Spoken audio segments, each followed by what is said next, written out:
Hello everyone.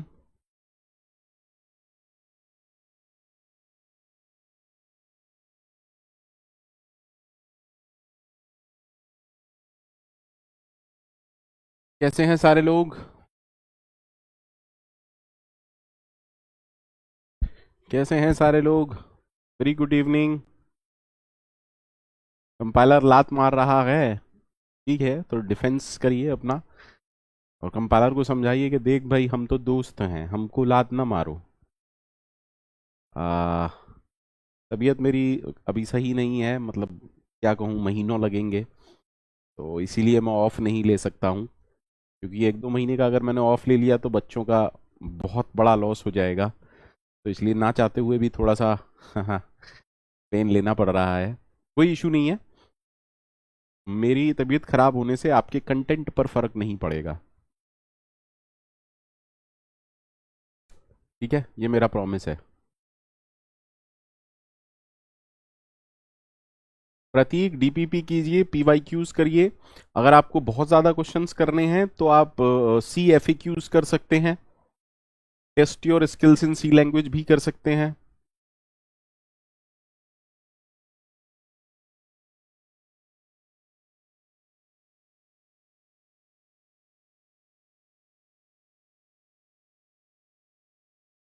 ठीक है, तो उम्मीद करता हूँ ऑटो वेरिएबल और रजिस्टर वेरिएबल सबको ओके है। ऑटो वेरिएबल, रजिस्टर वेरिएबल सबको ओके है। Good evening everyone. Good evening, good evening. Thank you Dheeraj, यही मुझे चाहिए बस। Good evening Prasad, Rohini.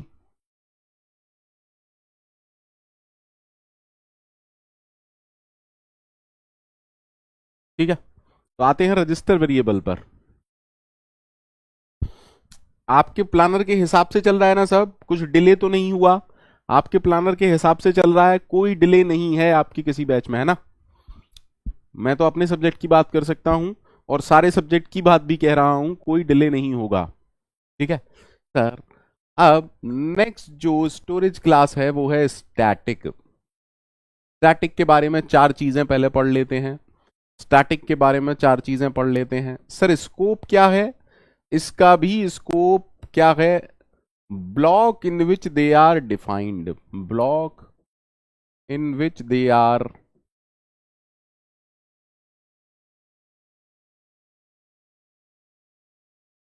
Created, और यू कैन से डिफाइन। ठीक है सर। जैसे जैसे लोकल वेरिएबल का था, जैसे रजिस्टर वेरिएबल का था, स्कोप तो इनका भी यही है। ठीक है सर।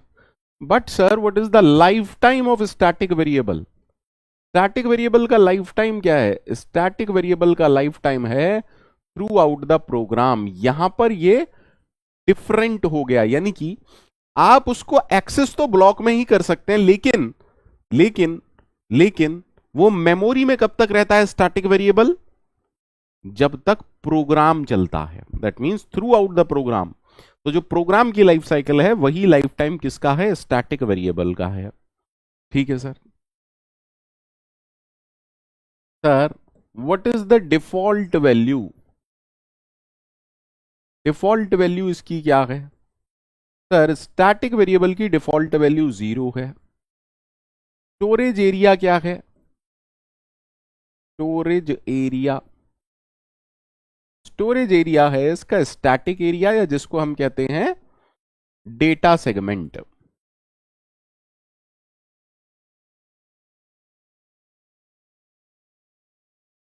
ठीक है। आप लोगों को याद होगा जब मैंने मेमोरी डायग्राम बनवाया था, सभी लोगों को मेमोरी डायग्राम याद है क्या? सभी लोगों को मेमोरी डायग्राम याद है क्या? हमने कहा था कोड सेक्शन, यहां पर क्या होता है? मशीन इंस्ट्रक्शन, आपके प्रोग्राम की मशीन इंस्ट्रक्शन कहां पर होती है? कोड सेक्शन में। तो ये तो स्टैटिक ही होगा, हाँ या ना? स्टैटिक मतलब एग्जीक्यूशन से पहले ही बन चुका होगा सारा पार्ट। ठीक है सर। उसके बाद हमने क्या पढ़ा था? हमने पढ़ा था डेटा सेगमेंट, याद है सबको? इसके दो पार्ट थे। एक था इनिशियलाइज्ड डेटा सेगमेंट,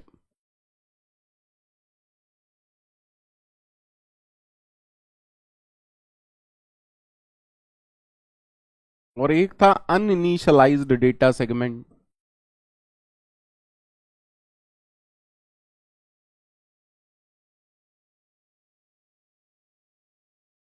ठीक है, तो यहां से लेके यहां तक पूरे पार्ट को हम क्या कहते हैं, स्टैटिक एरिया कहते हैं, क्योंकि ये एग्जीक्यूशन से पहले ही फिक्स हो जाता है, एग्जीक्यूशन से पहले ही डिसीजन ले लिए जाते हैं, स्टैटिक। Is that okay? हाँ या ना? सबको क्लियर है? अगर मैं हीप की बात करूं तो ये तो सर रन टाइम की कहानी हो गई, और अगर मैं स्टैक की बात करूं तो ये भी यहां पर क्या होते हैं, फंक्शंस के एक्टिवेशन रिकॉर्ड। ठीक है, तो इस पूरे पार्ट में ये क्या है, static area. Is that okay? इसलिए मैंने क्या लिखा, स्टोरेज एरिया क्या होता है, स्टैटिक एरिया, क्योंकि स्टैटिक वेरिएबल या तो यहां पर होगा या यहां पर होगा। इनिशियलाइज्ड है तो इस वाले सेक्शन में होगा, अनइनिशियलाइज्ड है तो इस वाले सेक्शन में होगा। तो आप लोगों को एक चीज याद रखनी है कि sir static variable execution time से पहले ही बन जाते हैं। कभी भी, कभी भी जब फंक्शन एग्जीक्यूट करता है, स्टैटिक वेरिएबल तब नहीं बनते हैं। स्टैटिक वेरिएबल एग्जीक्यूशन टाइम से पहले ही बन जाते हैं, बस ये याद रखिएगा। दैट मीन्स क्या स्टैटिक वेरिएबल स्टैक का पार्ट होते हैं? नहीं सर, स्टैटिक वेरिएबल स्टैक का पार्ट नहीं होते, स्टैटिक वेरिएबल तो डेटा सेगमेंट का पार्ट होते हैं। Is it clear to everyone? Is it clear to everyone? यहां तक जो हमने डिस्कशन किया, क्या ये पार्ट सभी बच्चों को ओके है बेटा?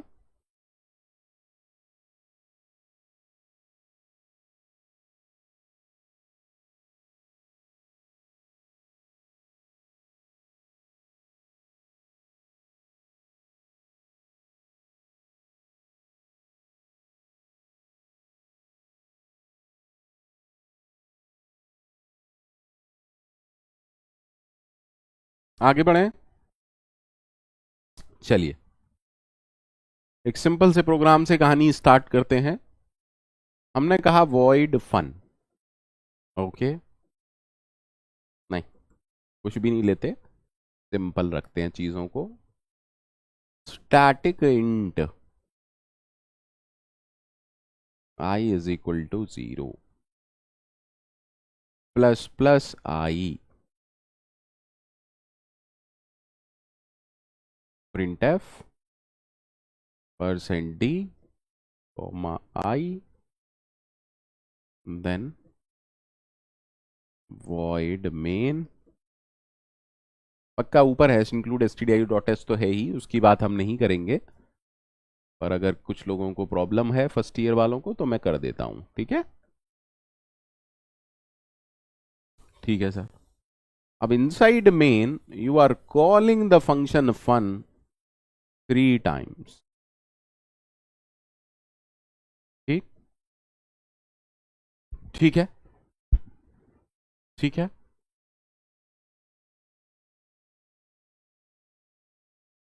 सर। अब आराम से समझिएगा इस पूरे कहानी को।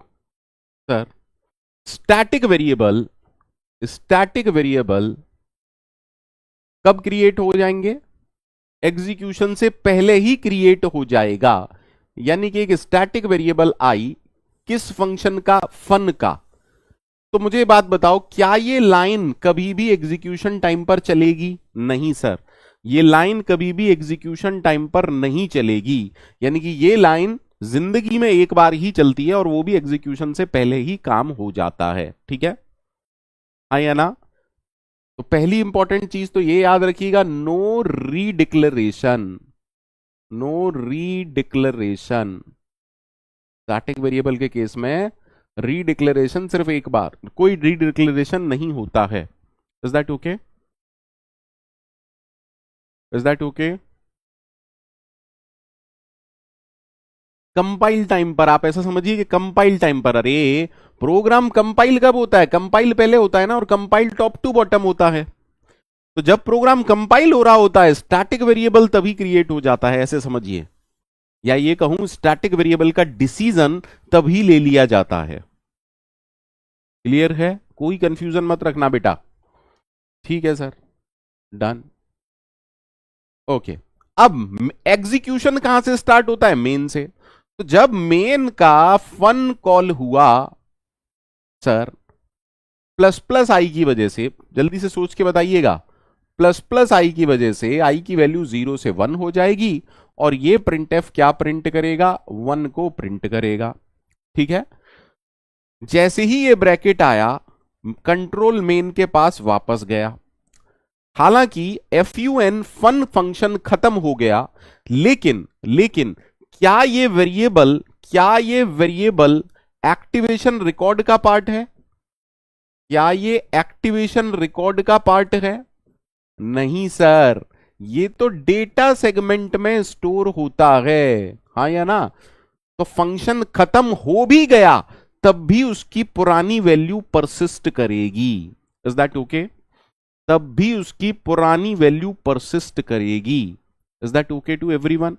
हाँ सर, क्योंकि इसीलिए हमने क्या कहा, लाइफ टाइम क्या होता है, थ्रू आउट द प्रोग्राम, यानी कि मेमोरी में अब भी आई नाम का वेरिएबल है। ठीक है सर। अब मेन ने फिर से एफ को कॉल किया। जब मेन ने फिर से एफ को कॉल किया होगा तो प्लस प्लस आई की वजह से आई की वैल्यू 2 हो गई और ये प्रिंट एफ 2 को प्रिंट करेगा। Is that okay? ठीक है। फिर से कंट्रोल किसके पास पहुंचा, मेन के पास। मेन ने अब थर्ड टाइम एफ को कॉल किया, प्लस प्लस आई की वजह से ये वैल्यू 3 हो गई, प्रिंट एफ ने 3 प्रिंट किया, कंट्रोल मेन के पास पहुंचा, मेन का काम खत्म। So what is the output, 1 2 3। Sir, no redeclaration, value persist between different function calls। क्या ये कहानी समझ में आई? सेकंड पॉइंट मैंने क्या बोला है? सेकंड पॉइंट सबको समझ में आया मैंने क्या बोला है? सर, जब fun को छोड़ के पहली बार आप गए तो आई की वैल्यू 1 थी। अब दोबारा जब भी आप fun के अंदर आएंगे तो क्या वो वैल्यू मिलेगी? हाँ, ये मिलेगी। ये काम लोकल वेरिएबल के साथ नहीं होता था, क्योंकि लोकल वेरिएबल क्या कहता था, they are created automatically whenever you enter the block and they are destructed automatically whenever you exit the block. But this is not the case with static variable. Static variable are created only once throughout the program.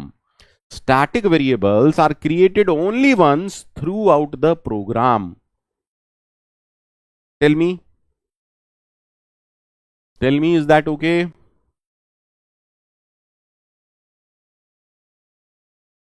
They are created, they are created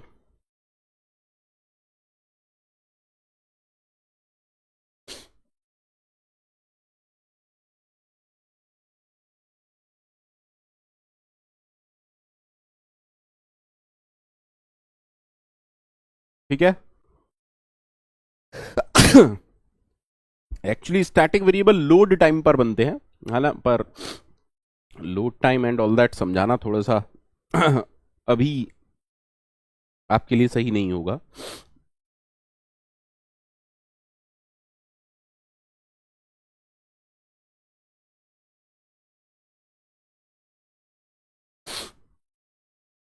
ठीक है, चलिए okay, फिर से देखिए। हमने कहा void fun int a is equal to 0, static int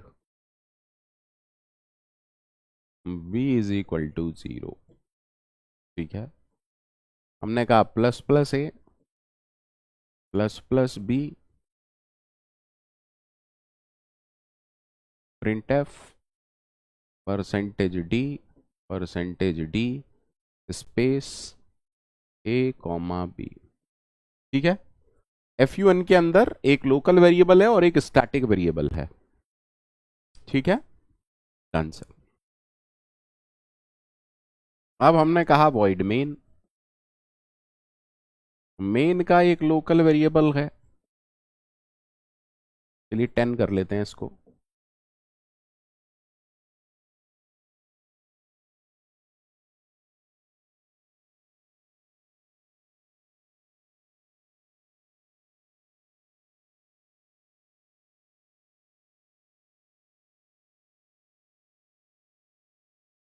tell me the output.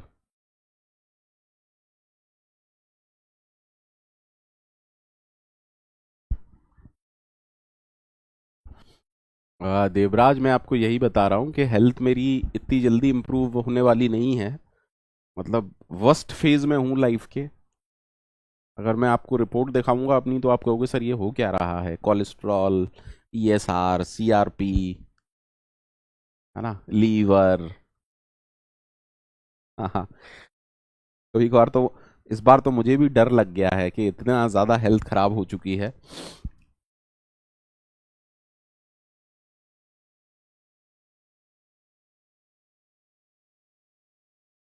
बताइए रीना जी, आप मेरे से क्यों पूछ रही हैं? आप मुझे बताइए एरर आएगा या नहीं आएगा। आयुषी जी, यू कांट बिलीव कि मैं बाहर का कुछ नहीं खाता हूँ। मैं बेहद हेल्दी खाना खाता हूँ और यही मेन रीजन है कि मैं समझ नहीं पा रहा हूँ कि what should I do. Sir, sir अभी के लिए मेन का एक वेरिएबल है ए, ठीक है, ए की एक वेरिएबल है। देखिए इसे मैं सिर्फ समझाने के लिए कह रहा हूं। प्लस प्लस ए की वजह से 11 होगा।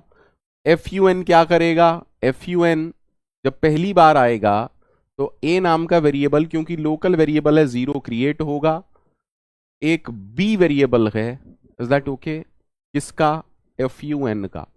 स्टैटिक है, इसकी वैल्यू 0। क्या ये दोबारा लाइन कभी चलेगी? नहीं सर। प्लस प्लस ए की वजह से ये वैल्यू 1 हो जाएगी, प्लस प्लस बी की वजह से ये 1 हो जाएगा, प्रिंट एफ 1 1 हो जाएगा। ठीक है, कंट्रोल वापस आया। फिर से जब एफ यू एन चलेगा, देखिए ए वेरिएबल डिस्ट्रक्ट हो चुका होगा जैसे ही फन खत्म हुआ। अब फन जब दोबारा चलेगा तो ए, क्योंकि लोकल वेरिएबल है या ऑटो वेरिएबल है, फिर से क्रिएट होगा, जबकि बी एज इट इज रहेगा। ठीक है सर। अब प्लस प्लस ए की वजह से 1 हो जाएगा, प्लस प्लस बी की वजह से 2 हो जाएगा। हमें लग रहा है कि 1 2 आंसर है। कंट्रोल आया मेन के पास, यहां पर एरर है सर। बी बी जो है वो बी जो है वो स्टैटिक वेरिएबल है फन का। स्टैटिक वेरिएबल का स्कोप क्या होता है ये याद रखिएगा। स्टैटिक वेरिएबल का स्कोप क्या होता है याद रखिएगा। सर स्कोप वही ब्लॉक जिसके अंदर वो बनाया गया है। तो इस बी का स्कोप क्या है? एफ यू एन ना। क्या आप बी को मेन के अंदर यूज कर सकते हैं? नहीं सर, नहीं नहीं नहीं नहीं। Is that okay? Is that okay? That is why ये सब गलत है। ये सब गलत है। अरे ये जब कंपाइलेशन एरर आ जाएगा तो ये होना चाहिए क्या? ठीक है, मैंने बनाया जरूर है लेकिन आप लोगों को समझना है कि ऐसा कुछ होगा ही नहीं, क्योंकि एरर तो कंपाइल टाइम पर ही आ जाएगा। बोलो बेटा हाँ या ना? एरर तो कंपाइल टाइम पर ही आ जाएगा। भाई समझाना मेरा काम है, पर आपको यह समझ में आना चाहिए कि ऐसा कुछ होगा ही नहीं। एरर तो कंपाइल टाइम पर ही आ जाएगा। जी पीयूष जी, कोशिश जारी है। आप लोगों की दुआ रही तो ठीक हो जाऊंगा। बस आप लोगों को अच्छा परफॉर्म करना है, बाकी है ना, भगवान सब देखेंगे, कोई इशू नहीं है। जल्दी से बताइए सबको ओके है या नहीं है? फटाफट से बताइए।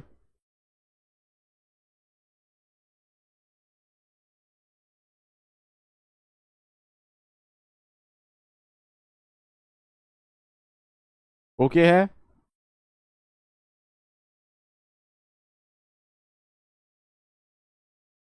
ठीक है सर।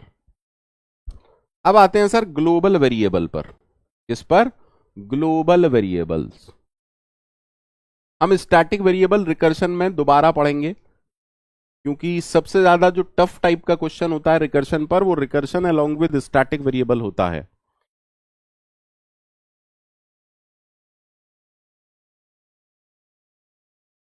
धीरज जी, ईश्वर करे ऐसा ही हो, आपका रिजल्ट अच्छा आए। मेरे लिए उससे बड़ी बात कुछ भी नहीं है ना। हाँ, मेरी हेल्थ उससे ज्यादा इंपॉर्टेंट नहीं है, आपके करियर से ज्यादा इंपॉर्टेंट मेरी हेल्थ नहीं है, मान के चलिएगा इस बात को। ठीक है सर। ग्लोबल वेरिएबल बनाना क्यों है पहले तो ये समझते हैं।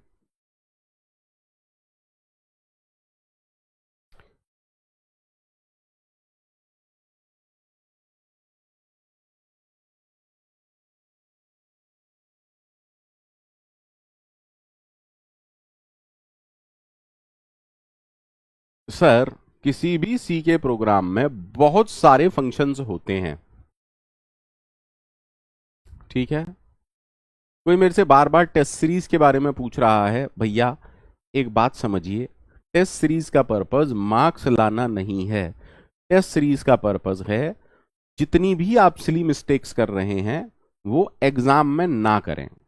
टेस्ट सीरीज का पर्पस होता है इंप्रूवमेंट, ठीक है।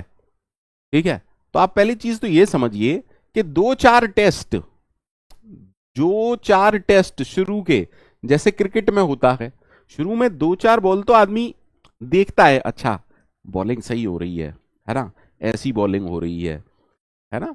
तो ऐसे ही शुरू के कुछ टेस्ट सिर्फ देखने के लिए होते हैं, ठीक है। हमारे यहाँ यूपी साइड में क्या कहते हैं, रमड़ने के लिए, रमड़ गए, आहा मजा आ गया, टेस्ट सीरीज की जानकारी हो गई अब, ठीक है। अब आके शॉट लगाएंगे, ठीक है। बट फिर से बोल रहा हूं, टेस्ट सीरीज का पर्पस है इंप्रूवमेंट। इंप्रूवमेंट किस में, मार्क्स में नहीं, मार्क्स में नहीं, मिस्टेक्स में, मार्क्स में नहीं, मिस्टेक्स में। मार्क्स में भी इंप्रूवमेंट करना है तो आपको मान के चलिए बहुत टेस्ट देने पड़ेंगे। ऐसा नहीं कि आपने एक टेस्ट सीरीज ज्वाइन की और आप ये सोचें कि बस एक एक टेस्ट देके इंप्रूवमेंट हो जाएगा, बिल्कुल भी नहीं होगा, बिल्कुल भी नहीं होगा, ठीक है। अभी आपके पास टाइम है, अगर आपके दो सब्जेक्ट हो चुके हैं, सॉरी 5 मिनट का टाइम लूंगा, किसी ने पूछ लिया है, अगर बेटा आपके दो सब्जेक्ट हो चुके हैं, टेस्ट सीरीज ज्वाइन कर लीजिए। अगर आपके दो सब्जेक्ट हो चुके हैं कंप्लीट अच्छी तरीके से, टेस्ट सीरीज ज्वाइन कर लीजिए, ठीक है।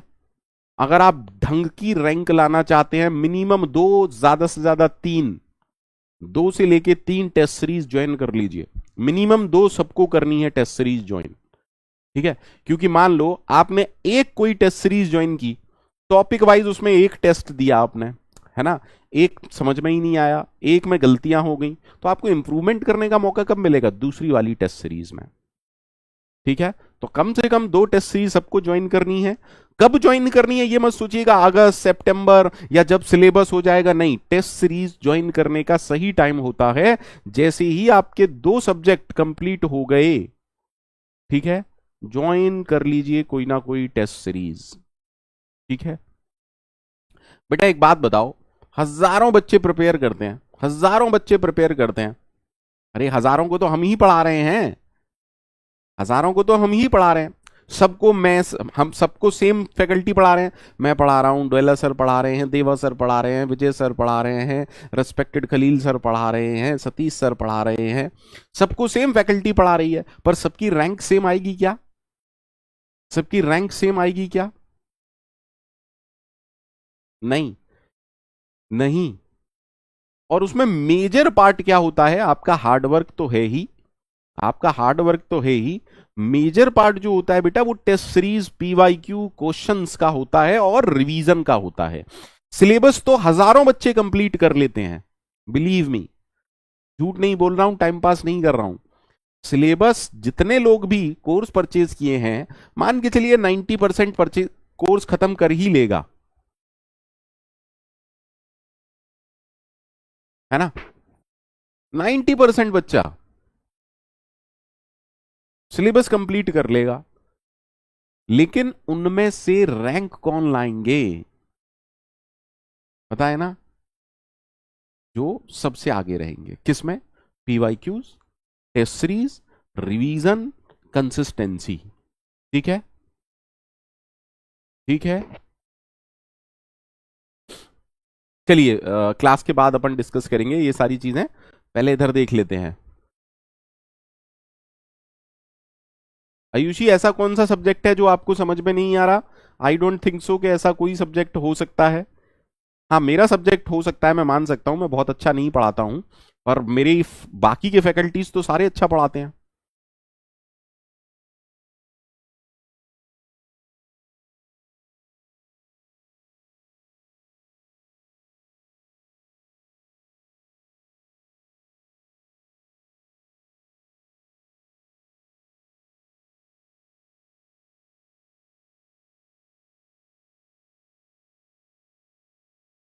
आयुषी जी कोई कंप्लेंट है क्या आपकी?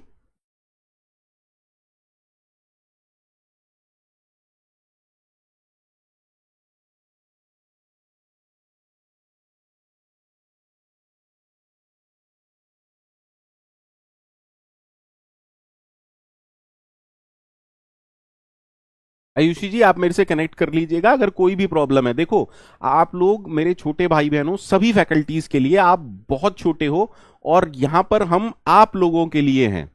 ठीक है आयुषी जी, आप मेरे से कनेक्ट कर लीजिएगा, कोई भी प्रॉब्लम है हम डिस्कस कर लेंगे उसको। ठीक है ठीक है, आगे बढ़ते हैं। ग्लोबल वेरिएबल का पर्पस क्या है? किसी वेरिएबल को ग्लोबल क्यों बनाना है? सर अगर मैं चाहता हूं एक वेरिएबल, अगर मैं चाहता हूं एक वेरिएबल एक से ज्यादा फंक्शन में एक्सेस कर पाए, मान लीजिए आई नाम का वेरिएबल, अगर आप आई को मेन के अंदर डिक्लेयर करेंगे तो ये लोकल बन जाएगा और इसके अंदर ही यूज कर सकते हैं। अगर आप आई को इसके अंदर डिक्लेयर करेंगे तो सिर्फ इसके अंदर यूज कर सकते हैं। अगर मैं चाहता हूं किसी वेरिएबल को दो या दो से ज्यादा फंक्शंस यूज कर पाए, समझिएगा प्लीज समझिएगा, हाँ या ना? सर अगर मैं ऐसा चाहता हूं तो मुझे क्या करना पड़ेगा? सर किसी फंक्शन के अंदर तो नहीं बना सकते, किसी फंक्शन के अंदर बना सकते हैं क्या? अगर मैं चाहता हूं एक वेरिएबल को एक से ज्यादा फंक्शन एक्सेस कर पाए, प्लीज सुनिएगा, तो किसी फंक्शन के अंदर डिफाइन कर सकते हैं क्या उसे? नहीं सर, फिर तो वो लोकल हो जाएगा, आया ना? सर तो हमें किसी भी फंक्शन के अंदर नहीं बनाना, उसे सारे फंक्शन से बाहर बनाना है। ओके सर, और ऐसे ही वेरिएबल को हम क्या कह रहे हैं? Global variable. ठीक है, तो पहली चीज तो आपको यह समझनी है कि बाय डिफॉल्ट का मीनिंग जानते हैं ना? By default if a variable is declared inside a function it is called as auto. Is that okay? Is that okay? Similarly by default a variable defined outside all the functions, outside all the functions is global variable। बेटा कोई doubt किसी को? बेटा कोई doubt है इसमें किसी को? इसमें किसी को कोई डाउट है? That is the disadvantage of C programming language, that is the disadvantage of C programming language ना। अगर मान लो इन दो फंक्शंस में यूज करवाना था, अब ग्लोबल से क्या हुआ? मेन भी उसे यूज कर सकता है, डेटा सिक्योरिटी नहीं रहती। इसलिए हम कहां पर आते हैं? ऑब्जेक्ट ओरिएंटेड प्रोग्रामिंग लैंग्वेज के कॉन्सेप्ट पर आते हैं, है ना? टेल मी बेटा, सबको क्लियर है?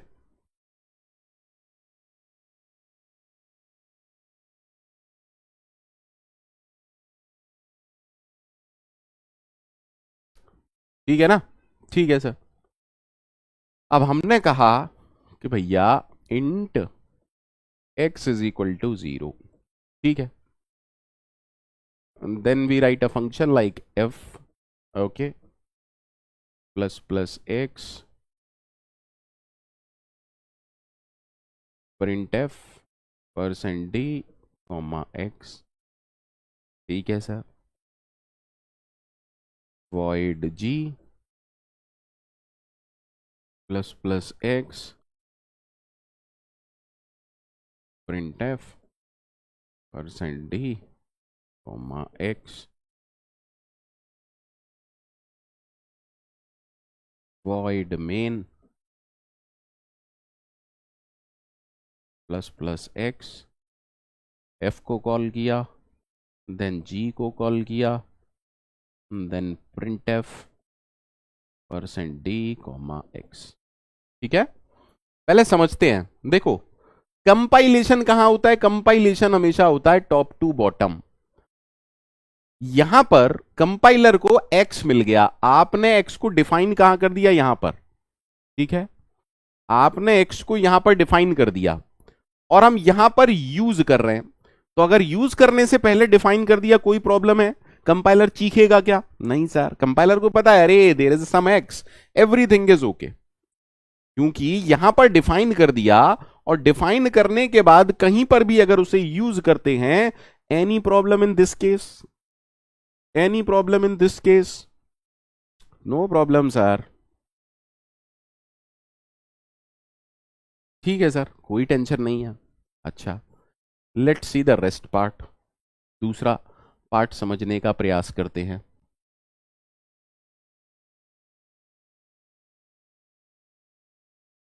Sir global variable outside every function है, बट उसे बना कहां सकते हैं? स्टार्ट में, मिडिल में, एंड में, कहीं पर भी बना सकते हैं। ठीक है सर, अब समझिएगा, कंपाइलेशन, एग्जीक्यूशन नहीं कह रहा हूं, कंपाइलेशन कह रहा हूं। कंपाइलेशन हमेशा टॉप टू बॉटम होता है, तो जब कंपाइलेशन हो रहा होगा, कंपाइलर कहेगा अरे भैया एक्स क्या है, क्या हमने एक्स को डिफाइन किया है? नहीं सर, हम एक्स को यूज कर रहे हैं और डिफाइन बाद में कर रहे हैं। क्या सी प्रोग्रामिंग में ऐसा हो सकता है? यूज करो डिफाइन करने से पहले? नो सर, जब डिफाइन यहां पर हुआ है तो कंपाइलर के लिए यहां तक तो ओके है। देखो यहां बता दिया हमने कि एक्स क्या है, एक्स कहां क्रिएट हुआ? यहां पर। Is that okay? तो क्या ये प्रॉब्लम क्रिएट करेगा? नहीं सर। ये क्रिएट करेगा? नहीं सर। प्रॉब्लम कौन क्रिएट करेगा? प्रॉब्लम होगी यहां पर। Is that okay to everyone? Is that okay to everyone? जल्दी से बोलो, जल्दी से बोलो। कंपाइलर उड़ के लात मारेगा, सबको पता है, सबको पता है ना?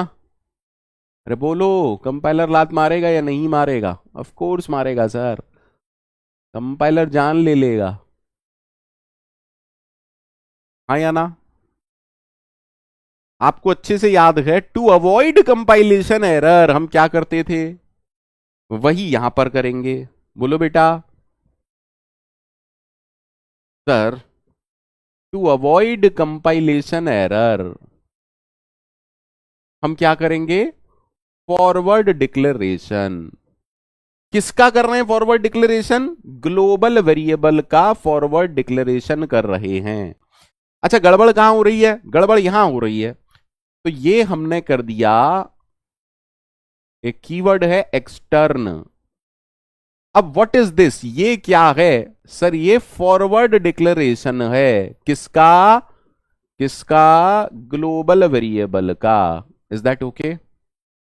किसका? ग्लोबल वेरिएबल का। मतलब हमने यहां पर क्या बताया कंपाइलर को? क्या इससे मेमोरी क्रिएट हुई? नहीं। एक्सटर्न कीवर्ड किस लिए यूज होता है? एक्सटर्न कीवर्ड सिर्फ और सिर्फ ग्लोबल वेरिएबल्स के लिए यूज होता है। क्या एक्सटर्न कीवर्ड से यहां मेमोरी क्रिएट हुई? नहीं। यहां पर हमने सिर्फ कंपाइलर को इंफॉर्मेशन दी है कि ओए कंपाइलर, ओए compiler, don't worry, all is well, all is well, x आगे जाके तुझे मिल जाएगा। Is that okay? एक्स आगे जाके तुझे मिल जाएगा। Is that okay? वशिष्ठ अभी आऊंगा। वशिष्ठ, वशिष्ठ बिलीव मी, मुझे पता है कि कहां हो सकता है कहां नहीं हो सकता। आप बस 5 मिनट पंकज सर पे भरोसा करो, आपका कॉन्सेप्ट क्लियर हो जाएगा। थोड़ा सा मुझे टाइम दो बेटा बस।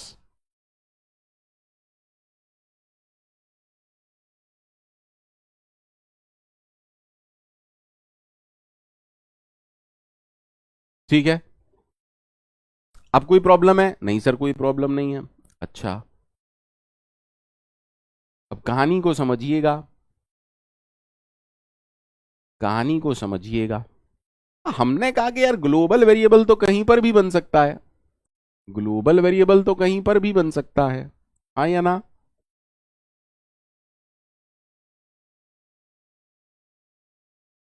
सिर्फ चीजों को समझने का प्रयास कीजिएगा, गुट्टेबाजी का कोई प्रयास मत कीजिएगा। मेरा काम आप लोगों को कॉन्सेप्ट सिखाना है।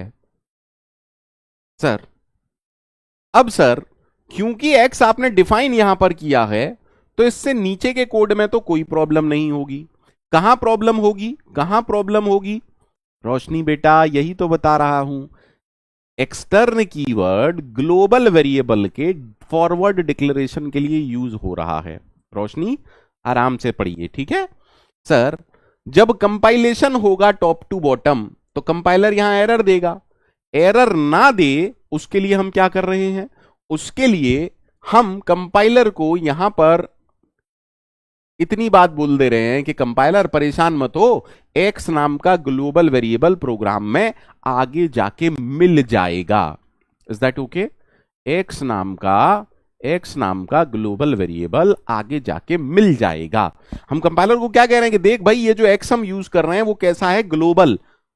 और क्या क्या वो यहां पर क्रिएट हुआ है? नहीं, वो कहीं और क्रिएट हुआ है इस प्रोग्राम में। रोशनी अब भी कोई डाउट है बेटा? रोशनी अब भी कोई डाउट है? रोशनी अब भी कोई डाउट है? रोशनी बेटा प्लीज टेल मी, क्या अब भी कोई डाउट है? ठीक है सर। सर इसी तरीके से एरर यहां पर भी आएगा, क्योंकि ये क्या है, फंक्शन। इस फंक्शन के अंदर एक्स कोई लोकल वेरिएबल है क्या? नहीं। तो एरर ना आए इसीलिए आपको, तो ये एक्चुअली में क्या है सर, ये फंक्शन के अंदर हमने डिक्लेयर किया है। सो can I say this is local forward declaration. Local forward declaration for global variable. बोलो बेटा, इसमें किस किस को डाउट है? Please take your time and tell me, इसमें किस किस को डाउट है?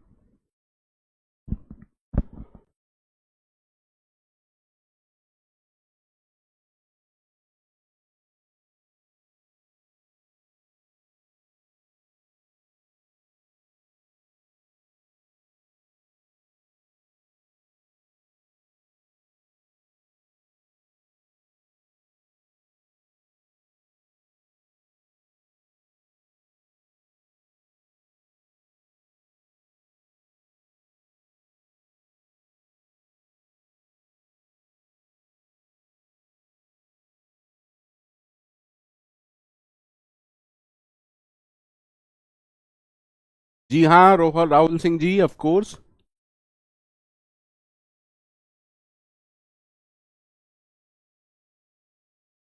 राजन, राजन, राजन, ये कभी भी कंपाइल टाइम पर नहीं चलता बेटा। राजन, ये कभी भी कंपाइल टाइम पर नहीं चलता।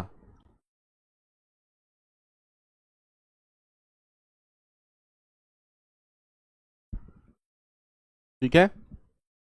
अब सर इस हिसाब से, इस हिसाब से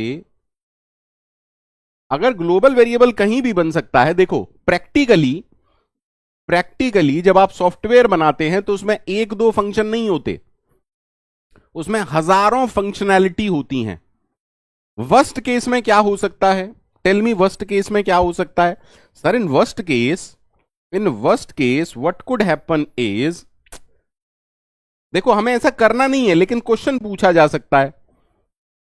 अगर ग्लोबल वेरिएबल ही सबसे नीचे है तो आपको हर फंक्शन में, आपको हर फंक्शन में क्या लगाना पड़ेगा? Extern int x.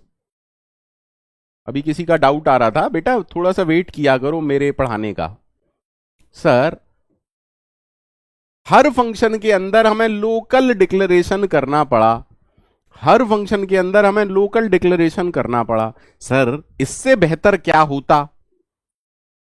सर इससे बेहतर तो हम ये कर देते, void f plus plus x print F percent D comma x, क्योंकि ये सारा नाटक तो हम कंपाइलर के लिए कर रहे हैं ना यार। अरे टेल मी,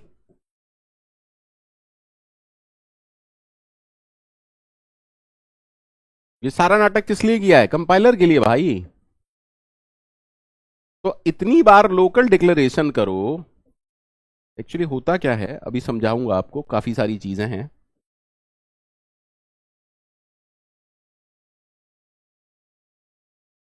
पता है इतना सब क्यों करना पड़ता है?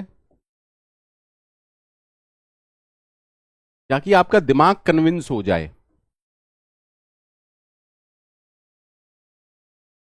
नहीं सर, सॉरी सॉरी, ऐसा तो कर ही नहीं सकते। अब सर इसमें और इसमें क्या परेशानी है? सर ये भी फॉरवर्ड डिक्लेरेशन है, लेकिन ये कैसा फॉरवर्ड डिक्लेरेशन है, जल्दी से बोलो। Global forward declaration of global variable. किसी फंक्शन के अंदर नहीं, हमने टॉप पर ही जाके लिख दिया। अब जब कंपाइलर सबसे पहली लाइन में ही इसको देख लेगा, कंपाइलर को समझ में आ गया कि अब कहीं पर भी एक्स मिलता है तो एरर नहीं देना है। Is that okay to everyone?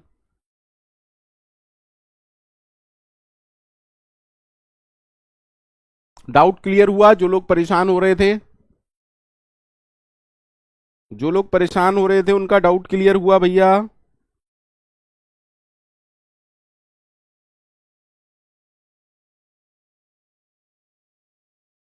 अरे बोलो भैया।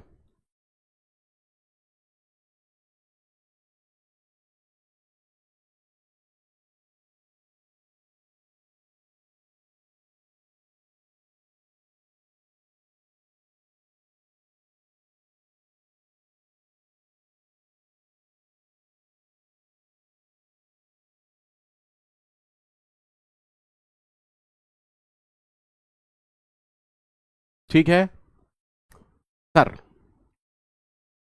सर डिक्लेरेशन और डेफिनेशन, डिक्लेरेशन और definition auto variable, register variable के लिए सेम ही होती हैं। आप डिक्लेरेशन कहें, डेफिनेशन कहें, सेम होती है। लेकिन जब बात ग्लोबल वेरिएबल की आती है, ये डिफरेंट है।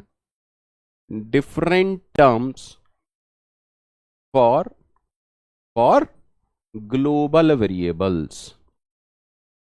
सर डेफिनेशन क्या होती है ग्लोबल वेरिएबल की? जहां पर फिजिकल मेमोरी क्रिएट होती है, जहां पर फिजिकल मेमोरी क्रिएट होती है। The point at which physical memory is created, उसको कहते हैं definition of a global variable. Is that okay? Rajat, Rajat अब देखिए, रजत ने जो सवाल पूछा, रजत, रजत टेल मी,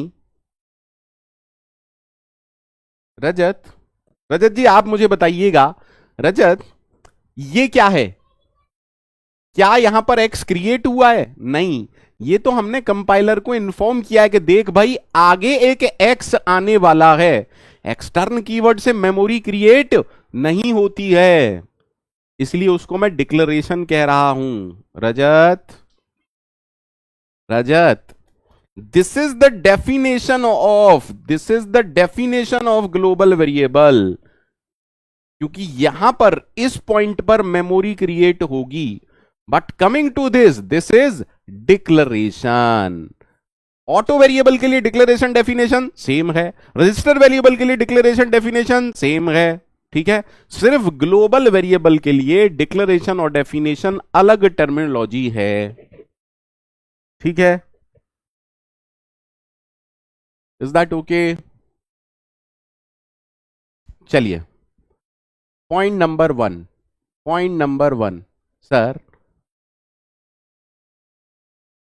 लिखते जाइएगा इन पॉइंट्स को, प्लीज इन पॉइंट्स को लिखते जाइएगा, प्लीज इन पॉइंट्स को लिखते जाइएगा। सर इज इट वैलिड और invalid?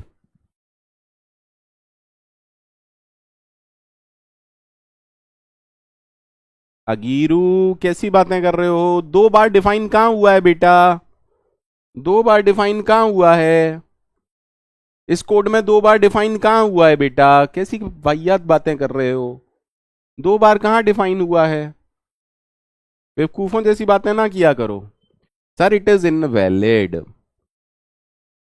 Static variables, static variables को सिर्फ कांस्टेंट से ही इनिशियलाइज कर सकते हैं। कांस्टेंट या जिसको हम लिटरल्स कहते हैं, ठीक है, से ही इनिशियलाइज होते हैं। ठीक है,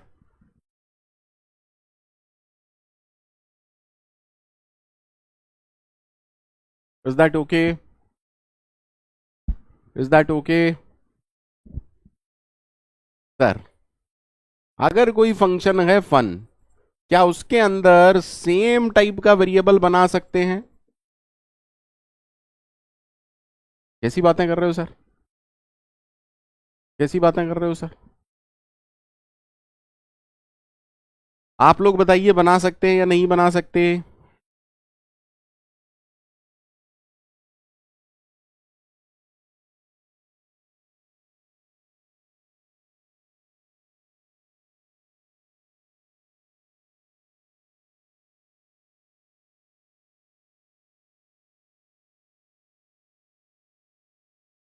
अरे बोलो, फटाफट से बोलो, फटाफट से देखते हुए जाइएगा। सबको दिख रहा है? सर, एक सिंपल सा कोड है। सर, एक घर में दो सेम नाम के बच्चे हो सकते हैं क्या? जनरली तो नहीं देखा जाता है। ठीक है सर। सर, तो लोकल में चाहे वो स्टैटिक हो चाहे कुछ भी हो। Again error. सर, दो, कोई भी दो लोकल वेरिएबल सेम नेम के हो सकते हैं क्या? नहीं। कोई भी दो लोकल वेरिएबल सेम नेम के हो सकते हैं क्या? नहीं सर। लोकल वेरिएबल बात समझ में आती है ना सबको? लोकल वेरिएबल बात समझ में आती है ना सबको?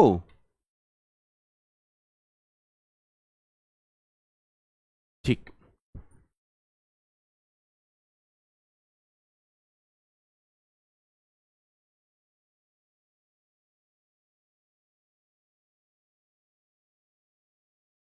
ठीक है। ठीक है।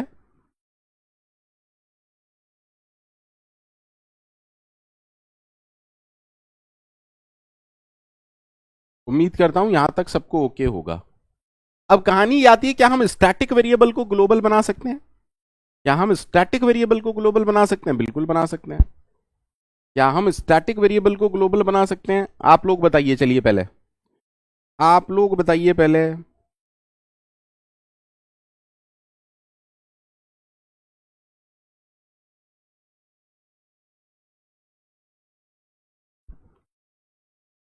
Sir, of course we can. Sir, static int i is equal to 10। ठीक है। हमारा void f, void g, void main. Sir, अब क्योंकि ये ग्लोबल है, क्या एफ के अंदर यूज कर सकते हैं, जी के अंदर भी यूज कर सकते हैं और मेन के अंदर? Any problem? Any problem to anyone? Any problem to anyone? I don't think so. ठीक है सर। देन सर, यहां पर मैं एक दूसरा कोड लिख रहा हूं। Int i is equal to 10, void f, void g, void main। Sir, दोनों का पर्पस सेम है क्या? दोनों का पर्पस सेम है क्या? दोनों का पर्पस सेम है क्या? आप लोग बताइए, 2 मिनट का टाइम लीजिए और मुझे बताइए, दोनों का पर्पस सेम है क्या? What is the difference between the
sir अगर सिंगल फाइल का प्रोग्राम है तो पर्पस सेम है।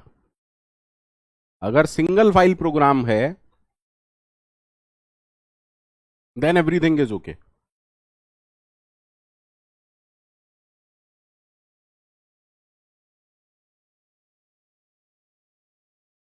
Sir static variable by default तो स्कोप क्या होता है, जिस ब्लॉक के अंदर डिफाइन होता है। ठीक है, जब आपने स्टैटिक को ग्लोबल बना दिया तो इसका जो लिंकेज होता है वो हो जाता है internal linkage. Sir internal linkage का मतलब क्या है? इंटरनल लिंकेज का मतलब है with in a file only. मान लीजिए मैंने इसको कहा p.c, तो इस i नाम के वेरिएबल को आप इस फाइल के अंदर एक्सेस कर सकते हैं। Is that okay? इस i नाम के वेरिएबल को आप इस फाइल के अंदर एक्सेस कर सकते हैं। ठीक है, बट लेकिन किंतु परंतु, बट लेकिन किंतु परंतु, just try to understand, there is something called as external linkage. There is something called as external linkage. आपको याद है जब मैं स्टार्ट हुआ था तो मैंने बोला था 3 तरह के स्कोप होते हैं। एक होता है ब्लॉक, एक होता है फाइल, और एक होता है मल्टी फाइल। एक क्या होता है? Multi file. ठीक है, तो इसको हम बोलते हैं एक्सटर्नल लिंकेज। एक्सटर्नल लिंकेज मतलब समझे? दूसरी फाइल का वेरिएबल भी एक्सेस कर सकते हैं। दैट मीन्स कहानी कुछ ऐसी है, कहानी कुछ ऐसी है, यहां पर एक वेरिएबल आपने डिक्लेयर किया int i is equal to 10, something like this. यहां पर बहुत सारे फंक्शंस हैं, आई डोंट केयर कितने फंक्शंस हैं, और मैं अब यहां पर कह रहा हूं extern int i। That means हम क्या कह रहे हैं? We can access this variable i कहां पर? यहां पर i is declared external to this file. आप इसको ऐसे समझें। ठीक है, is that okay to everyone? Static variable, भाई गेट में आपसे कुछ भी ऐसा नहीं पूछे जाने वाला, ये मैंने आपको बहुत ज्यादा बता दिया है, इससे ज्यादा आपसे कोई कुछ नहीं पूछने वाला है। ठीक है, ठीक है, अब फाइनली बात खत्म करते हैं एक लास्ट प्रोग्राम आपको समझा के। Sir just try to understand. Sir there is a program called as pankaj.c।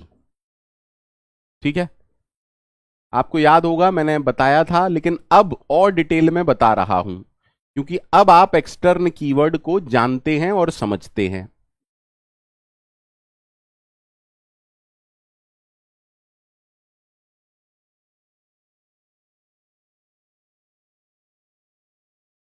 अब समझिएगा, मैंने आपको बताया था कि जब इसकी प्री प्रोसेसिंग की जाएगी, जब इसकी प्री प्रोसेसिंग की जाती है, यानी कि प्री प्रोसेसिंग के बाद की कहानी क्या होती है? सर हैश इंक्लूड stdio.h से कुछ कोड आ जाता है, तो उसी में एक स्टेटमेंट कुछ ऐसा होता है, एक्सटर्न प्रिंटफ। ठीक है, extern int printf, sorry sorry sorry sorry, extern int printf, और आगे भी बहुत कुछ होता है। ठीक है, void main, just try to understand. मैं एक लिमिट तक आपको समझा सकता हूं क्योंकि ये प्रोजेक्ट लेवल की चीजें हैं। अब देखो, इस कोड में, इस कोड में आपके पास कॉल भी है, यानी कि आप यूज कर रहे हैं, और आपके पास फॉरवर्ड डिक्लेरेशन भी है। What is the meaning of this extern? क्या प्रिंटफ का कोड है इसके अंदर? क्या प्रिंटफ की डेफिनेशन है बेटा इसके अंदर? नहीं सर, एक्सटर्न वर्ड ये बता रहा है कि जो प्रिंटफ है, देखिए मैं फंक्शंस की भी बात ले आया, वेरिएबल नहीं फंक्शंस, क्योंकि फंक्शन ग्लोबल ही होते हैं, है ना? Is that okay? सर ये एक्सटर्न ये बता रहा है कि ये प्रिंटफ की डेफिनेशन कहां पर है? प्रिंटफ की डेफिनेशन किसी और फाइल में है। बोलो बेटा हाँ या ना? फटाफट से बोलिए हाँ या ना।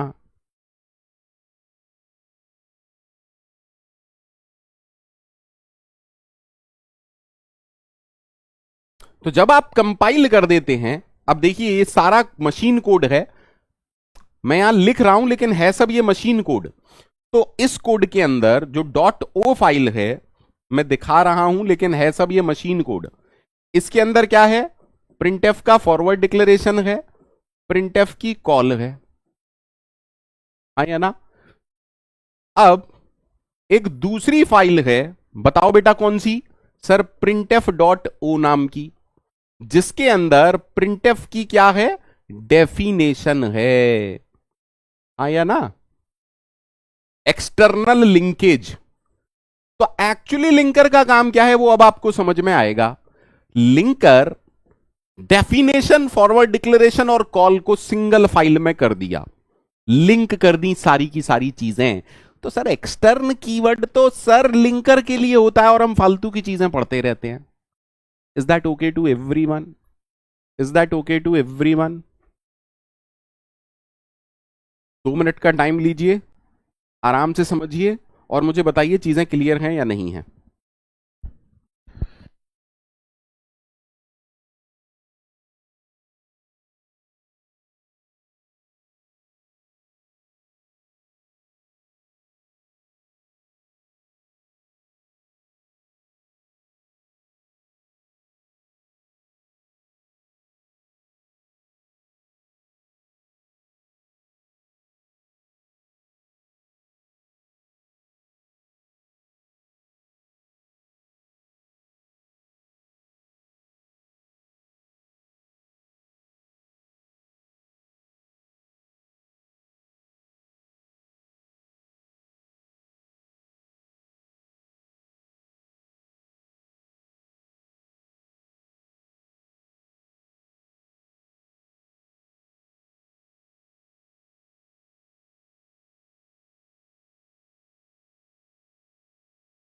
फिर से सुन लो, एक्सटर्न कीवर्ड किसके लिए होता है, लिंकर के लिए होता है। किसके लिए? अगर मल्टी फाइल प्रोजेक्ट है, मल्टी फाइल, ठीक है, तो लिंकर क्या करता है, आराम से सुनिएगा बेटा, कहीं ना कहीं आपकी ड्राइव पर स्टोर होते हैं, ठीक है। जब वेरिएबल की कहानी थी तब चीजें बहुत सिंपल थी। आपको क्या पता से रहता है, आपको यह रहता है कि global and extern is same, ठीक है। अगर आप सिंगल फाइल की बात कर रहे हैं, अगर आप सिंगल फाइल की बात कर रहे हैं तो ऐसा कह सकते हैं कि ग्लोबल और एक्सटर्न सेम है, पर एक्चुअली एक्चुअली एक्सटर्न का जो स्कोप है वो उससे भी ज्यादा है।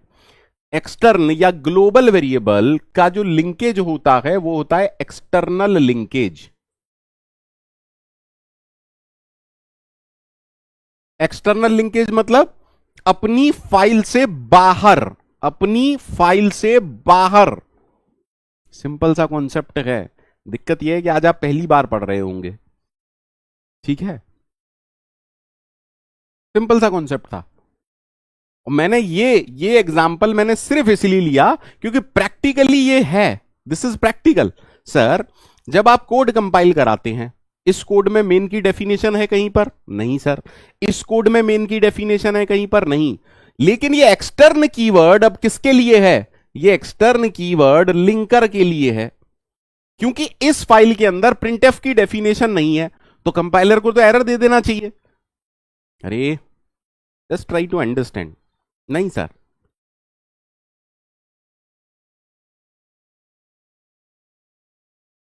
जी हाँ, अमित भसीता जी, जी हाँ कुणाल जी, जावा में यही सब काम पैकेज के टर्म्स में होता है। Is that okay? अगर अब भी किसी की समझ में ना आया हो तो भूल जाइए, गेट में आपसे कुछ भी ऐसा नहीं पूछे जाने वाला है। ये मेरी गंदी आदत है कि चीजों को बहुत ज्यादा डेप्थ में पढ़ाता हूं। आपसे इस टॉपिक पर कोई सवाल नहीं पूछा जाएगा कभी भी, बट मैं आपको चीजें एक्सप्लेन कर रहा हूं डेप्थ तक जितना कर सकता हूं। सिंगल फाइल के लिए आपको सब आता है, सिंगल फाइल के लिए आपको सब आता है, मल्टी फाइल के लिए मैंने आपको यहां ये बताया है। ठीक है, देखिए लोकल वेरिएबल को हम कहते हैं नो लिंकेज, लोकल वेरिएबल को हम कहते हैं नो लिंकेज, क्योंकि वो पूरी फाइल में नहीं होता, बाहर तो होता ही नहीं है। स्टैटिक वेरिएबल को हम कहते हैं इंटरनल लिंकेज, स्टैटिक वेरिएबल का लिंकेज हम क्या कहते हैं, internal linkage with in the file. But global variable या एक्सटर्न कीवर्ड से हम क्या क्या कर सकते हैं, हम एक्सटर्नल लिंकेज भी कर सकते हैं। तो ग्लोबल वेरिएबल का जो स्कोप होता है उसे हम क्या कहते हैं, एक्सटर्नल लिंकेज के टर्म्स में भी डिफाइन कर सकते हैं। Is that okay?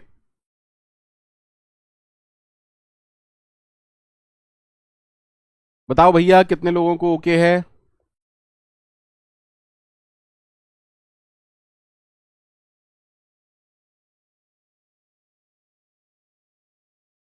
नहीं चंद्रकांत जी, कोई दिक्कत है क्या इसमें, बताइए। चंद्रकांत जी इसमें कुछ दिक्कत है क्या? चंद्रकांत जी इसमें कुछ दिक्कत है क्या? आई डोंट थिंक सो। इसको देखिए, गेट लेवल पर आपको इसको कुछ नहीं पढ़ना है, गेट लेवल पर आपको कुछ भी नहीं पढ़ना है। सॉरी, सॉरी मेरी गलती हो गई, इसको बता दिया। ठीक है चंद्रकांत जी, अगर नहीं समझ में आया है तो बताइए मेरे को अब भी।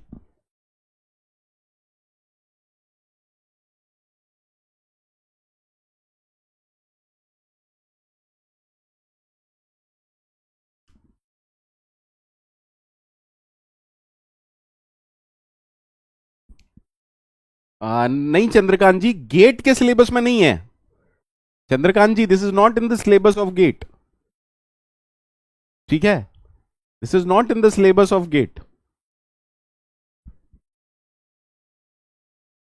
ठीक है, तो आप मुझसे या किसी और फैकल्टी से कह नहीं सकते कि इसको और पढ़ाइए। ठीक है, गेट में इससे कोई क्वेश्चन नहीं पूछा गया है, ये तो मैंने नॉलेज पर्पस के लिए आपको बता दिया है, ताकि आपको समझ में तो आए कि सी का प्रोग्राम कैसे एग्जीक्यूट करता है, कहानी क्या है।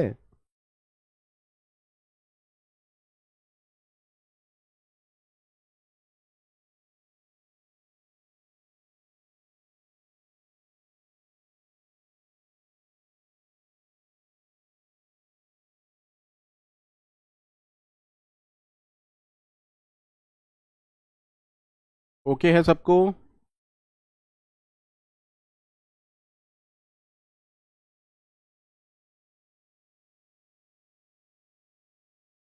अच्छा, एक बड़ी लॉजिकल बात आपसे पूछने जा रहा हूं, सोच समझ के बताइएगा। सर, सर आप कहते हैं कि एक ग्लोबल वेरिएबल है, ठीक है, मान लीजिए हमने कहा वॉइड एफ। मैं ये नहीं कह रहा हूं कि ये कंपाइलर पर रन करेगा या नहीं करेगा, मुझे लॉजिकल जवाब दीजिएगा। Is it good to write a global statement, a global assignment statement for global variable? Sir, क्या लॉजिकली ये करेक्ट है?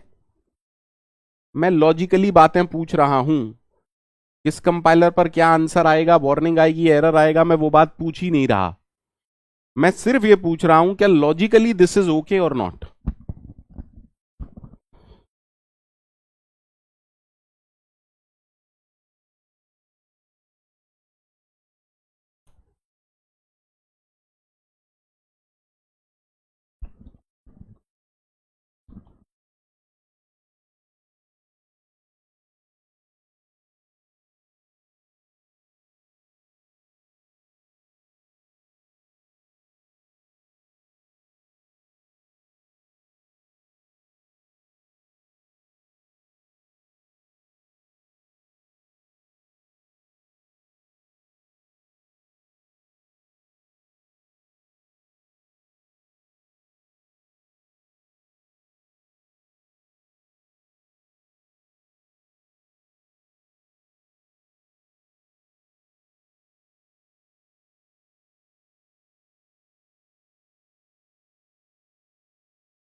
एरर नहीं देगा, ये कंफर्म है?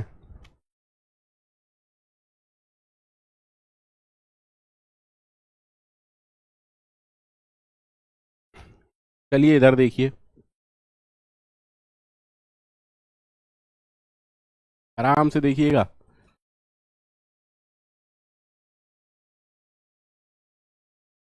ठीक है,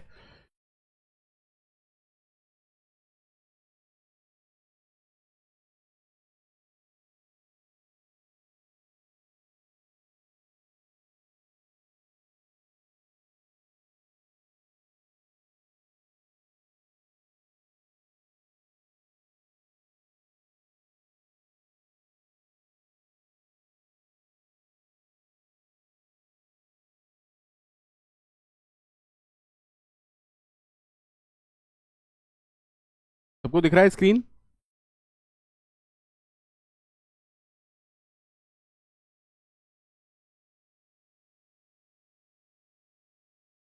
फिर डन है, डन है।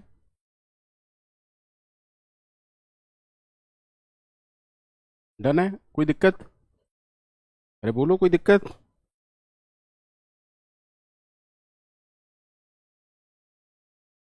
चल रहा है सर, लेकिन वार्निंग दे रहा है बार बार। चल रहा है लेकिन वार्निंग दे रहा है ना?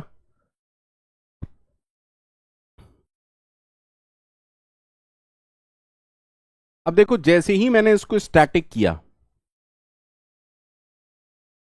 चीजें चेंज हो गई। अब मैंने स्टैटिक किया, चीजें चेंज हो गई। अरे sir, okay,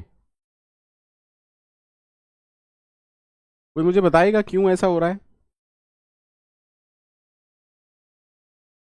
sir, actually actually हमें ग्लोबल वेरिएबल को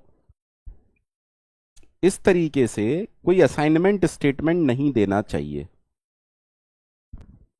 क्योंकि उसका पर्पस खत्म हो गया। फिर उसका पर्पस खत्म हो गया। सर, ग्लोबल बनाने का मीनिंग क्या था? ग्लोबल बनाने का मीनिंग था कि इस वेरिएबल को सर बहुत सारे फंक्शंस यूज कर पाए, यानी कि इस वेरिएबल की वैल्यू को एक्चुअली अपडेट कौन करना चाहिए? सर, कोई ना कोई फंक्शन इसको अपडेट करना चाहिए, हाँ या ना? बट अगर आप इस तरीके का स्टेटमेंट लिख रहे हैं तो आप तो खुद ही अपडेट कर रहे हैं वैल्यू को। Just try to understand. अगर आप इस तरीके का कोई स्टेटमेंट लिख रहे हैं, दैट मीन्स आप तो ये कह रहे हैं कि मैं ही अपडेट कर रहा हूं। अरे फिर उसे ग्लोबल बनाया क्यों था? ग्लोबल बनाने का मीनिंग ये था कि फंक्शंस के अंदर उसकी वैल्यू मैनिपुलेट कर पाए। Is that okay to everyone? Is that okay to everyone? That is why it is not logical to have assignment statement for a global variable. ठीक है, हाँ या ना? हाँ या ना?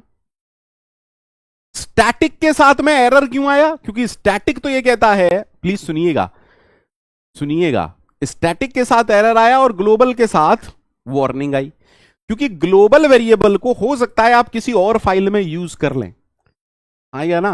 Just try to understand. पर स्टैटिक के साथ तो वो भी केस नहीं है।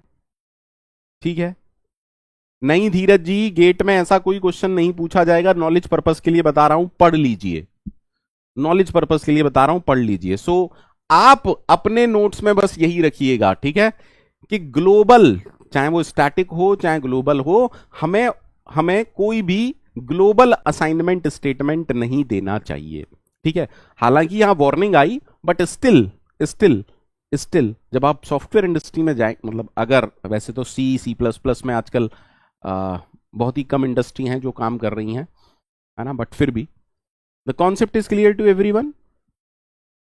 The concept is clear to everyone? सबको कहानी क्लियर है?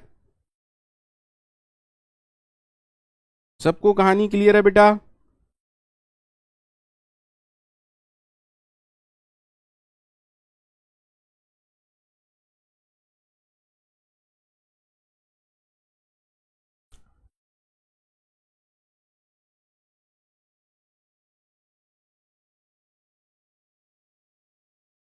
तो आज थोड़ा सा पार्ट नेक्स्ट टॉपिक का स्टार्ट कर देते हैं, जिसको हम कहते हैं रिकर्शन।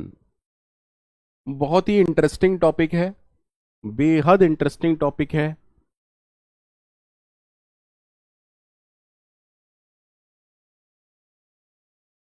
वैभव नहीं करना चाहिए बोल रहा हूं, करेंगे तो दिक्कत नहीं है। अरे स्टैटिक में तो एरर आना ही चाहिए ना, क्योंकि स्टैटिक का मतलब with in the file, internal linkage, बाहर कोई फाइल तो एक्सेस कर ही नहीं सकता। वैभव मेरी बातों को ढंग से सुना कीजिए, अदरवाइज चीजें गड़बड़ा जाएंगी। तो tell me what is recursion. Tell me what is recursion. पहले आप लोग बताइए, फिर मैं बताऊंगा।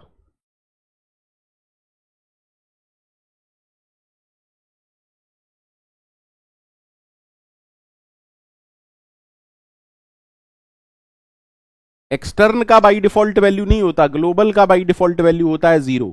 एक्सटर्न सिर्फ एक कीवर्ड है, एक्सटर्न सिर्फ एक कीवर्ड है।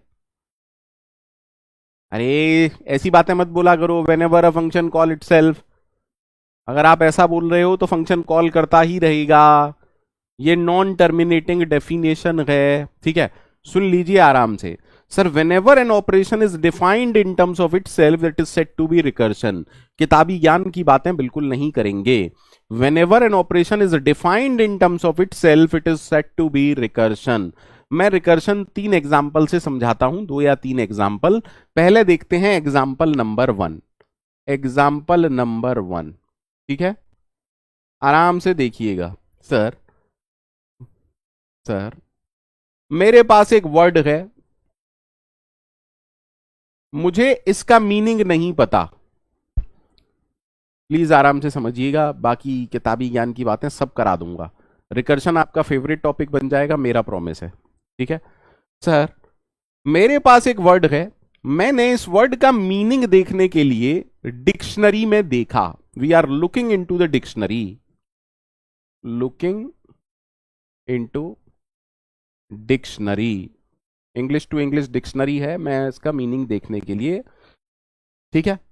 बट जब मैंने डिक्शनरी खोली, वहां पर कुछ लिखा हुआ था, अमल साइबरनेटिक ऑर्गेनिज्म, या आप ऐसा मानिए amalgamation of man and machine. यानी कि एक वर्ड का मीनिंग देखने के लिए मैंने डिक्शनरी को खोला, बट उस वर्ड की डेफिनेशन में, उस वर्ड की डेफिनेशन में फिर से एक ऐसा वर्ड आया जिसका मीनिंग आपको नहीं पता है। We are looking into the dictionary to find the meaning of a word, but when we open the dictionary, the definition involve another word whose meaning is not known to us.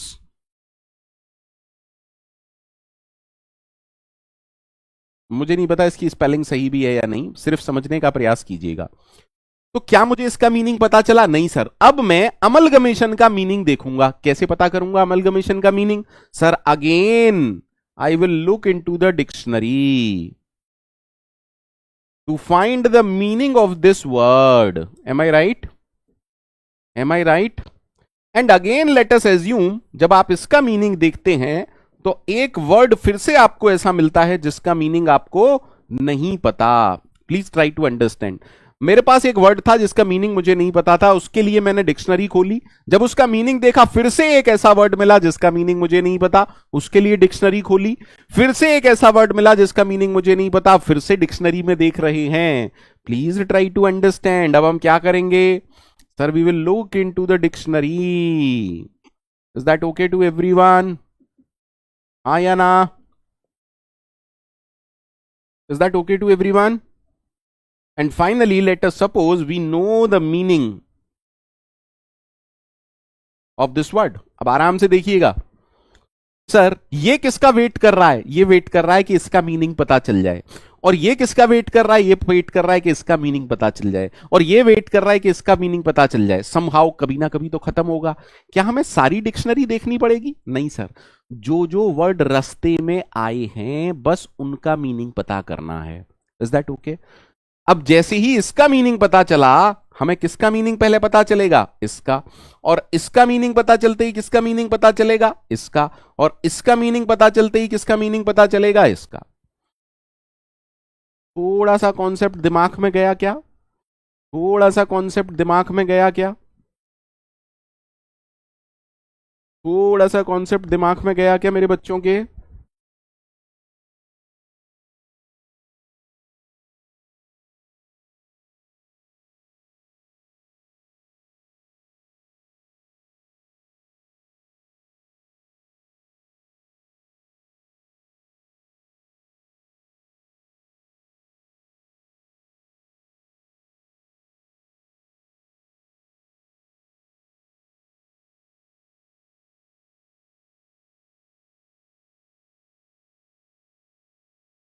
सबको?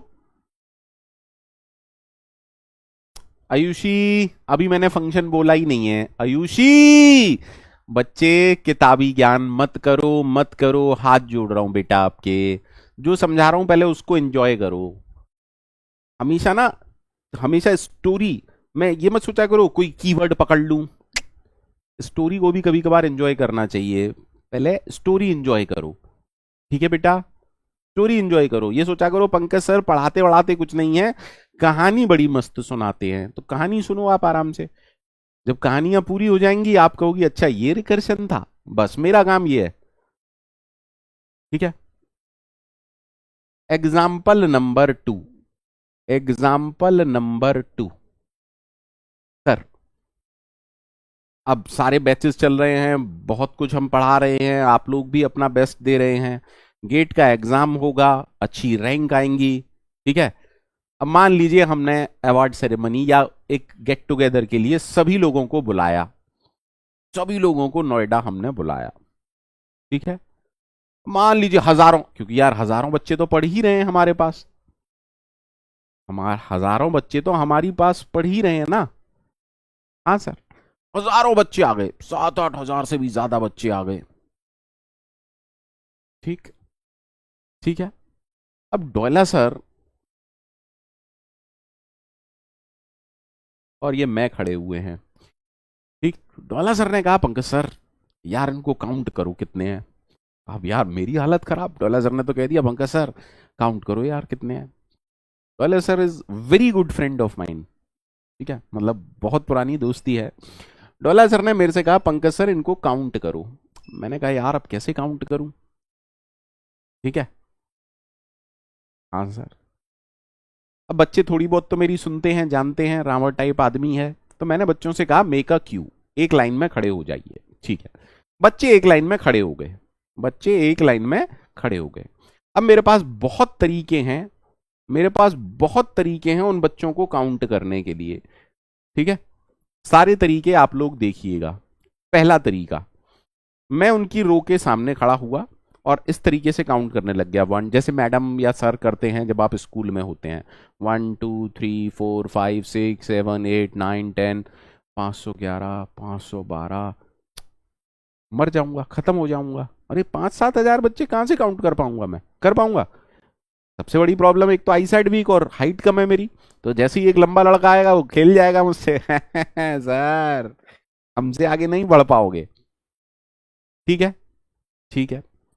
दूसरा case क्या है? दूसरा case, दूसरा case ये है कि मैं जैसे लाइन है उसके लाइन के बगल से ट्रैवर्स करते हुए निकलूं और ऐसे काउंट करते हुए जाऊं, अच्छा 1 2 3 4 5 6। अब इसमें क्या होगा?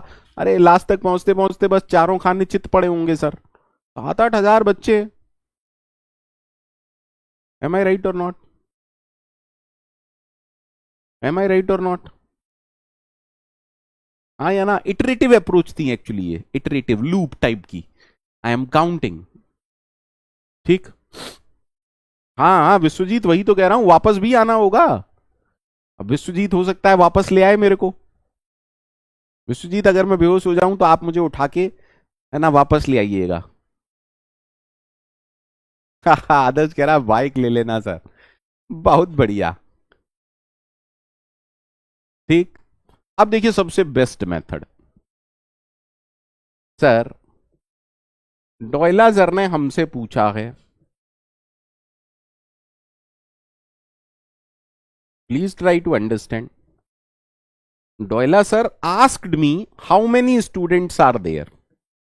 एक्चुअल काउंटिंग मुझे नहीं पता, एक्चुअल काउंटिंग मुझे नहीं पता, ठीक है, बट मैं किसी की मदद ले सकता हूं। मैंने जो भी बिटिया या बेटा सबसे पहले खड़ा हुआ मैं उससे पूछूंगा, मैं पूछूंगा अरे can you tell me how many students are sitting behind you और standing behind you including you. मैंने सबसे पहले वाले से क्या पूछा, क्या तुम मुझे बता सकते हो तुम्हारे पीछे कितने लोग हैं और अपने को भी काउंट कर लेना। अब क्या इसे पता है क्या आंसर? नहीं सर इसे भी नहीं पता। ये क्या पूछेगा? ये अपने पिछले वाले से पूछेगा, अरे can you tell me how many students are sitting behind you including you. अरे क्या इसको पता है? इसको भी नहीं पता। ये अपने से पीछे वाले से पूछेगा, बोलेगा अरे can you tell me how many students are sitting behind you including you. वो कहेगा अरे यार मुझे कैसे पता। ये पूछेगा इसको, इसको भी नहीं पता। ये पूछेगा इसको, इसको भी नहीं पता। गेट माई पॉइंट और नॉट? बेटा जल्दी से बताओ, सबको समझ में आ रहा है? आंसर कौन जानता है? एनीवन? क्या इनमें से कोई भी आंसर जानता है? नहीं, सिर्फ आखिरी वाला आंसर जानता है। सिर्फ आखिरी वाला आंसर जानता है।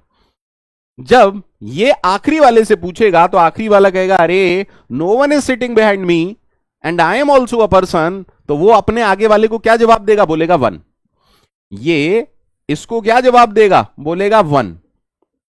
अब क्योंकि इसको पीछे से आंसर वन मिला है, ये कहेगा एक मेरे से पीछे बैठा है और मैं भी एक इंसान हूं, इसीलिए वन प्लस वन ये एक जोड़ के आगे वाले को बोल देगा। इसको जवाब मिला टू, ये एक जोड़ के आगे जवाब दे देगा। इसको जवाब मिला थ्री, ये एक जोड़ के आगे जवाब दे देगा।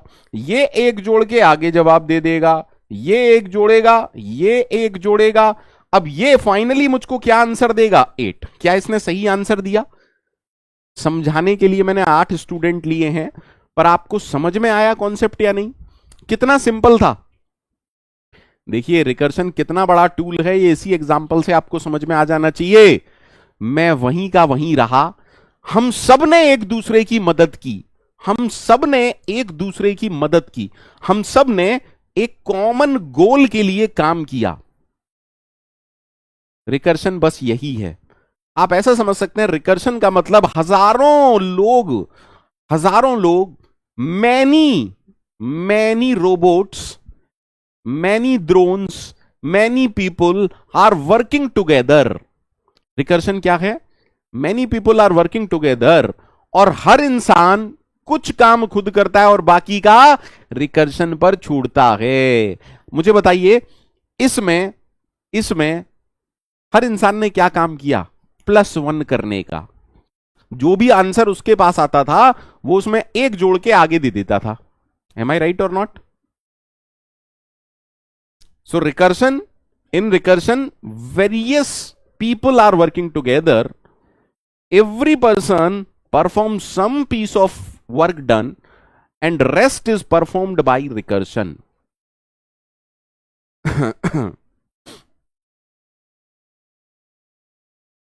बोलो भैया।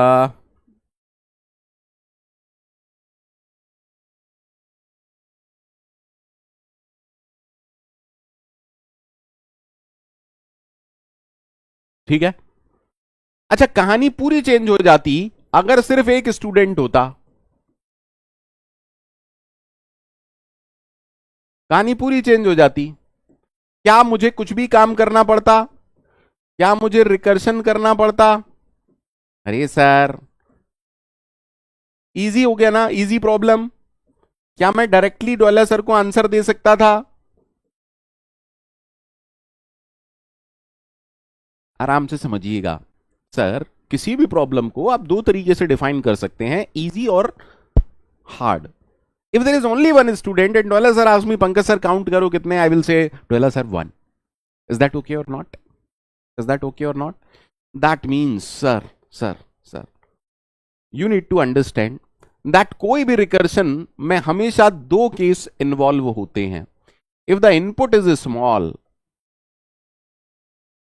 in every recursion there are at least 2 cases. जब आप कोड समझें तो रिकर्शन में एटलीस्ट 2 केस होते हैं। पहला, एन स्मॉल है, एन स्मॉल है, input is small, can be answered directly, can be answered directly, no recursion is needed,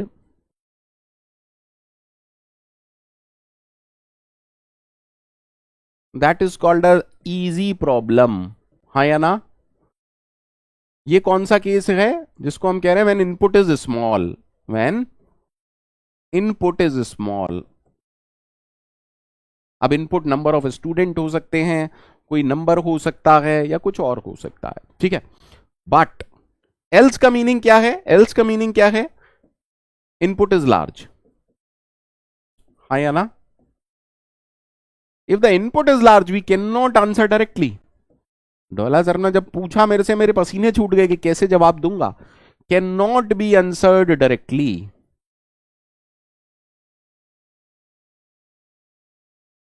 we can not answer directly. It is not a easy case, not easy to solve, हाँ या ना? Is that okay? Recursion is needed, यानी कि यहां पर हम recursion को handle करेंगे, ठीक। और रिकर्शन में क्या होता है? रिकर्शन में क्या होता है सर?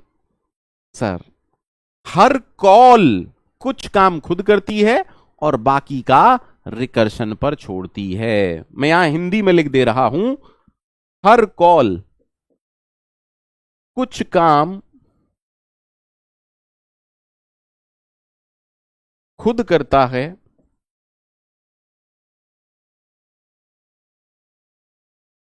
एंड, सॉरी मैं ऐसे ही लिखता हूं, बाकी का रिकर्शन पर।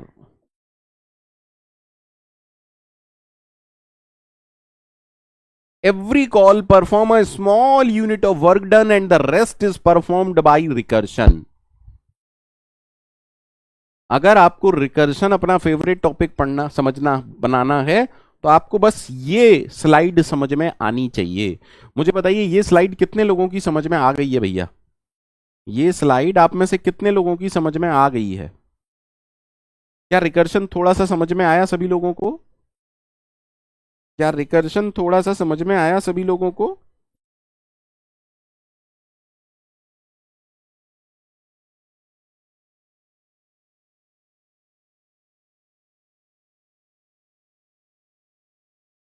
कौन बोल रहा था मेरे नहीं?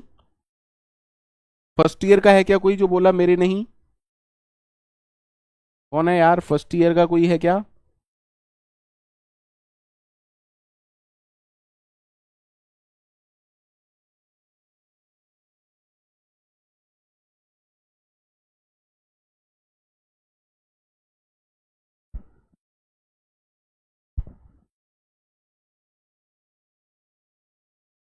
भैया एक चीज की मैं गारंटी दे रहा हूं कि अगर रिकर्शन, एरीज पॉइंटर, अगर आप मुझसे नहीं समझ सकते तो इंडिया में आपको कोई नहीं समझा सकता।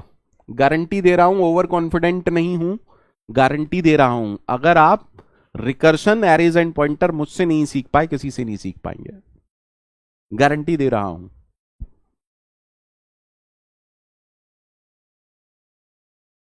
ठीक।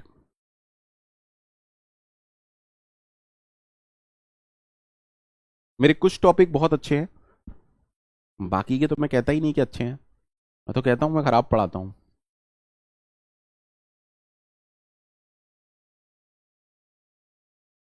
ठीक है।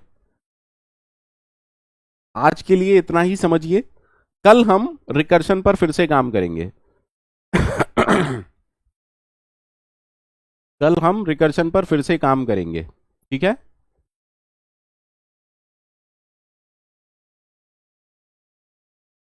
मैं रिकर्शन में अभी 2 लेक्चर आपको और पढ़ाऊंगा, परेशान मत होइए अगर किसी की समझ में नहीं आया है, ठीक है।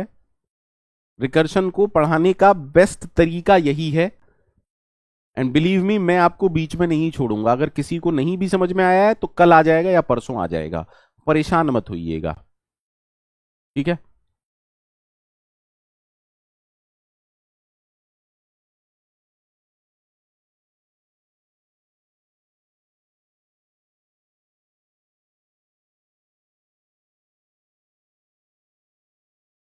राकेश एग्जाम्पल 3 की जरूरत नहीं है।